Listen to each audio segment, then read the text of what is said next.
Okay, kapag may nakita kayong problem na ganito, no, na may rectangular ano siya, rectangular wood, no, pwedeng isolve natin yung area niya, no, i-derive natin yung formula niya. Okay lang. So, for example, I have this one. Drawing muna natin.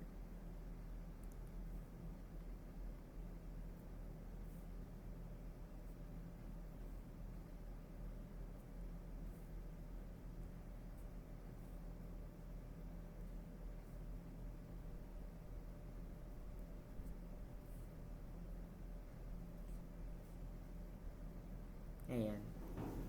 So, parang same lang din kasi siya kapag ginawa nyo siyang 3D. Tama.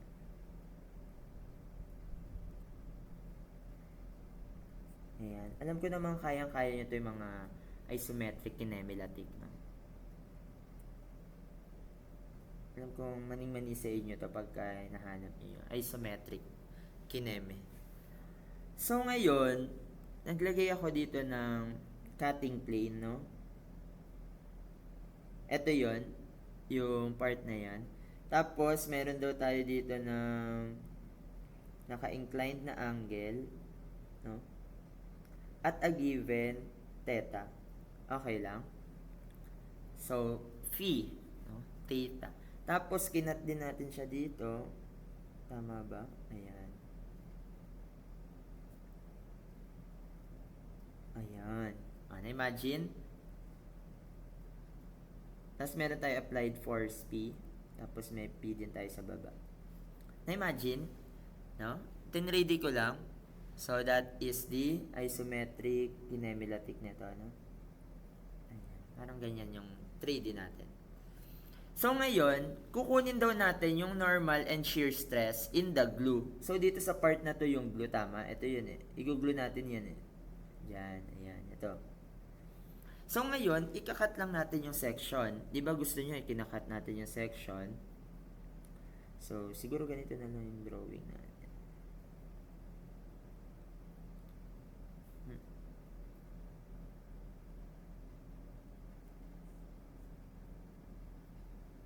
Side view. Drawing ko yung side view.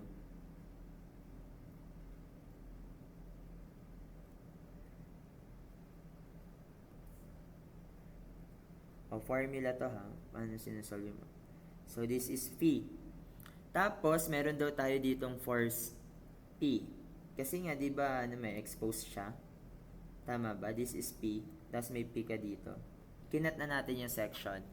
So, ngayon, i-denote ko to as side. This is X and then this is Y. Yung cross-sectional area, tama ba? Yung box sa dito, ito yung area na to. Yung X and Y. So, this is the X and then this is the Y. So, this is Y. And then, yung perpendicular distance, kung titignan mo, that is the X. No, nasusundan? So, this is the area, yung cross-sectional area. Kaso, yung P natin dito is, hindi naman siya, kung makikita nyo, di ba? Ito yung force P natin. Yung area natin kino-consider is yung etong area na yan, tama? Yung naka-inclined. Nasusundan? No, di ba yan yung naka-inclined na area? Okay? Yung area na yan ay naka-incline. Perfect. Kaso, yung force P, hindi naman yan naka-perpendicular. Tama? Tama? So, kung kukunin nyo yung component niya, naalala nyo to yung force, yung component ng force natin. So, this is P normal. Tapos, lagay ko to, this is the P tangential. Nasusundan? Or the shear, no? So, ngayon, meron na ako na force parallel dun sa cross-sectional area. Meron na rin ako na force perpendicular dun sa area. Tama? Nasusundan? And then, kapag galing ka dito, this is also the phi. Bakit? No? Kasi galing ka dito sa perpendicular na yan, no? So, kung ito ay phi, so ibig sabihin, this is also phi. This is 90 minus P.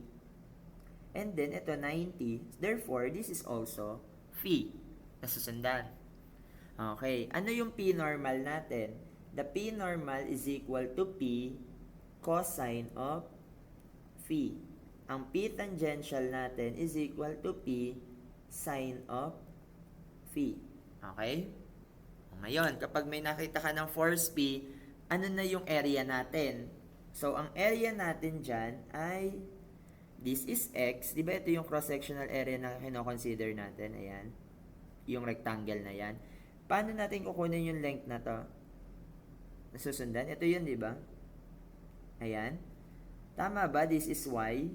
So, how to solve for this length? L. Name ko lang as L. So, the L is equal to, so, triangle. So, this is phi. This is L. So, this is Y rather. And then, this is L. So, cosine of phi is equal to Y over L. Tama ba? So, katawa. Adjacent over D, hypotenuse. So, magkano si L? That is Y over cosine phi. So, the area, ang area pala natin is XL. Or simply, X times Y over cosine ng phi. Nasusundan? Okay lang? Sabihin nyo, no? Basa ako ng comment section. Sakto lang? Okay lang? No? So, ang area natin ngayon. So, ngayon, paano nyo isa-solve yung shear stress? No? So, di ba ang normal stress muna pala? Normal stress is equal to, alin yung gagamitin nating force? Di ba kapag normal stress yung first perpendicular sa area? Tama? So, ano yung PN? Divided by the area.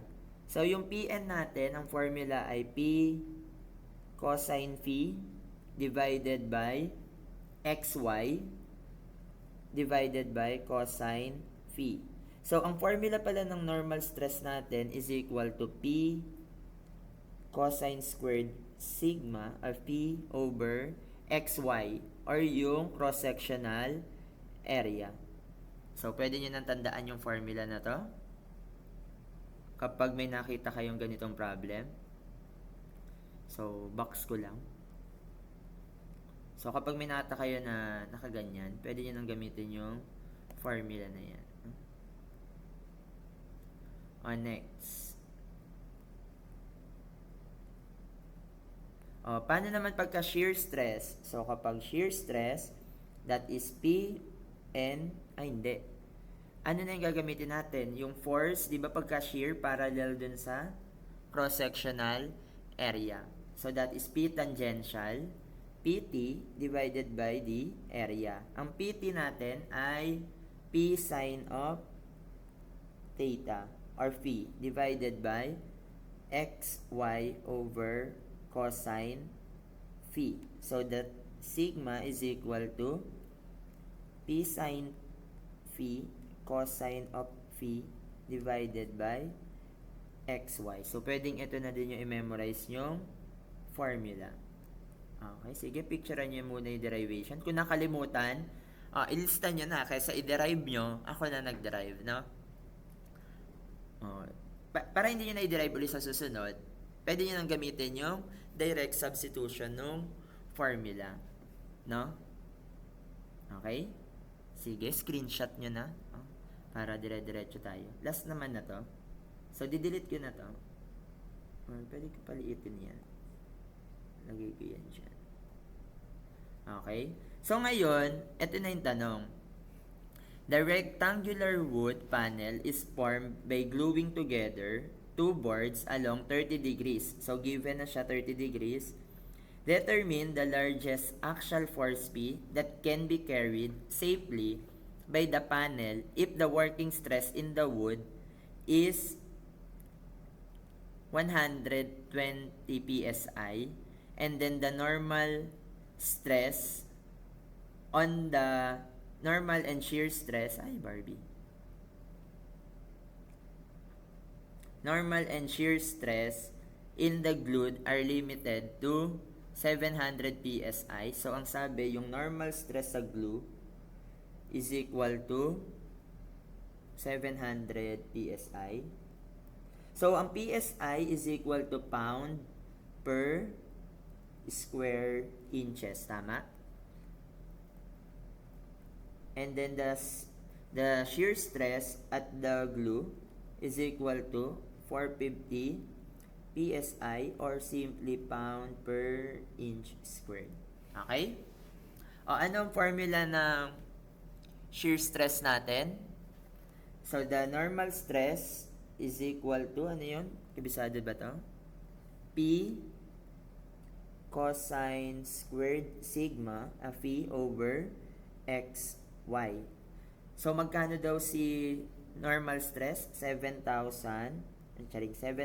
pound per inch squared is equal to P cosine, ano yung theta natin? 30 degrees. No? Divided by xy, ano yung xy natin? That is 1 by 4.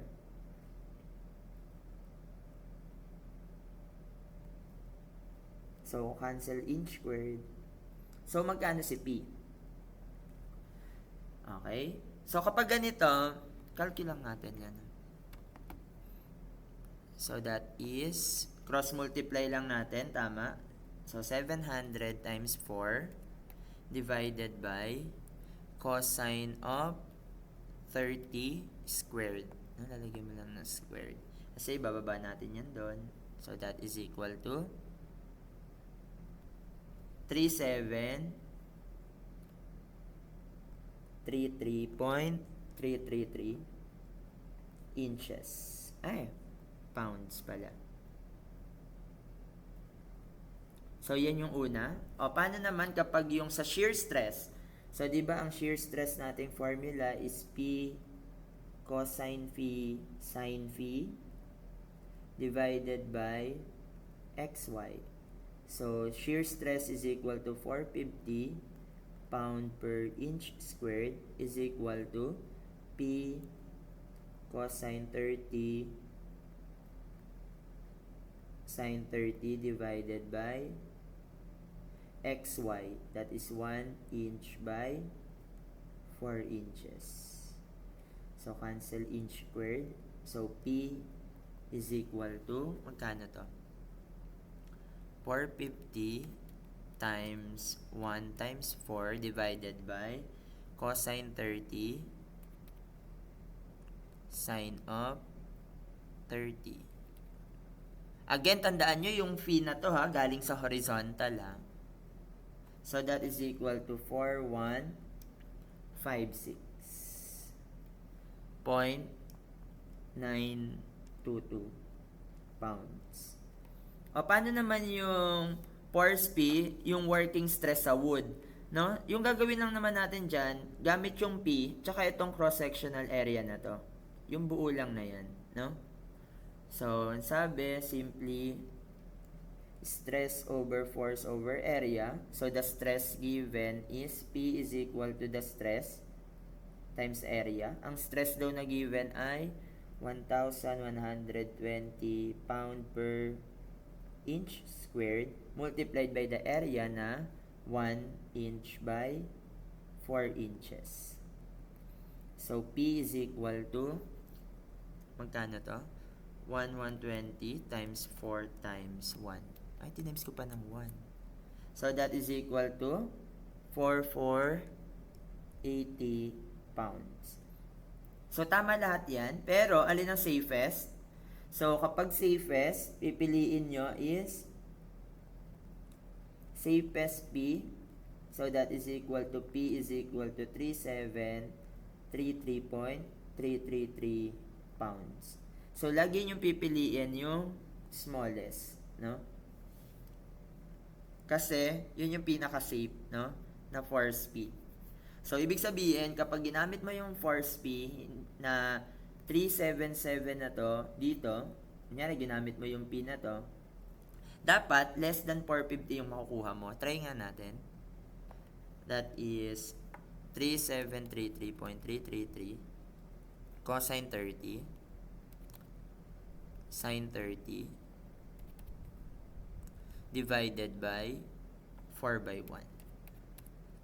404. So, ibig sabihin, tama, less than 450. Paano pag ito naman yung ginamit mong P? So, P divided by 44, wala ng cosine.